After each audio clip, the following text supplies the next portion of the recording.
ಆಮೇಲೆ ಟೌನ್ಶಿಪ್ದು 41 ಲಕ್ಷ ಈಗ 6 ಕೋಟಿ 8 ಕೋಟಿ ಹೋಗ್ತದೆ. ರೈತರಿಗೆ ಆಲ್ಟರ್ನೇಟ್ ಸೈಟ್ ಕೊಡ್ಬೇಕು.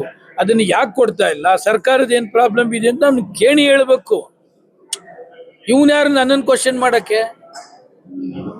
ನಾನ್ ಮಾಡ್ತಾ ಇರೋದು ನೈಸ್ ಪರ ಅಲ್ಲ. ಈಗ ನೈಸ್ ಹೆಸರಲ್ಲಿ ಯಾರ ಅಟ್ಯಾಚ್ಮೆಂಟ್ ಇದೆ? ಇವನ್ಗೆ ಇರೋದು.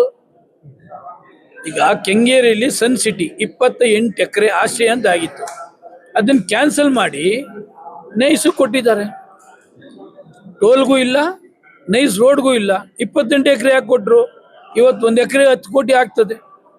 ಸದನ ಸಮಿತಿ ಜಯಚಂದ್ರ ಇದ್ದಾಗ ಮಾಗಡಿ ರಸ್ತೆಯಿಂದ ಹೊಸೂರು ರಸ್ತೆ ಗಂಟ ಪ್ರತಿಯೊಂದು ಇಂಚು ಇನ್ಸ್ಪೆಕ್ಷನ್ ಮಾಡಿದ್ದೇವೆ. ಸುಮಾರು 600 ಎಕರೆ ನೈಸ್ ಸಂಬಂಧ ಇಲ್ಲದೆ ಇರೋದು, ಟೋಲ್ಗೆ ಸಂಬಂಧ ಇಲ್ಲದೆ ಇರೋದು ಅಕ್ವಿಷನ್ ಮಾಡಿದ್ದಾರೆ. ಕೋಟಿಗಟ್ಟಲೆ ಅವರು ಲೂಟ್ ಮಾಡ್ತಿದ್ದಾರೆ. ಇದಕ್ಕೆ ಯಾರು ಇವರೆಲ್ಲ ಬೆಂಗಾವಲು? ಅವನು ಹೆಂಜಲ್ ಕಾಸು ತಗೊಂಡು ನಮ್ಮ ರೈತರಿಗೆ ಅವ್ರು ಎಣ್ಣೆ ಮಾಡ್ತಾ ಇರೋದು.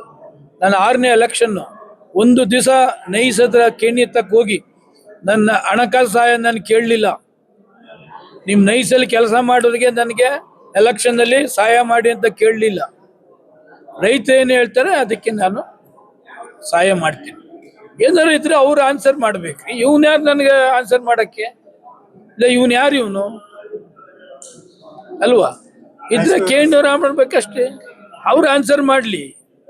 ಇಲ್ಲ ನನ್ನ ಲೆವೆಲ್ ಯಾರು ಸ್ವಾಭಿಮಾನ ಇರ್ತಾರೋ ಅವ್ರು ಹೇಳಲಿ, ಅವ್ರಿಗೆ ಆನ್ಸರ್ ನಾನು ಮಾಡ್ತೀನಿ.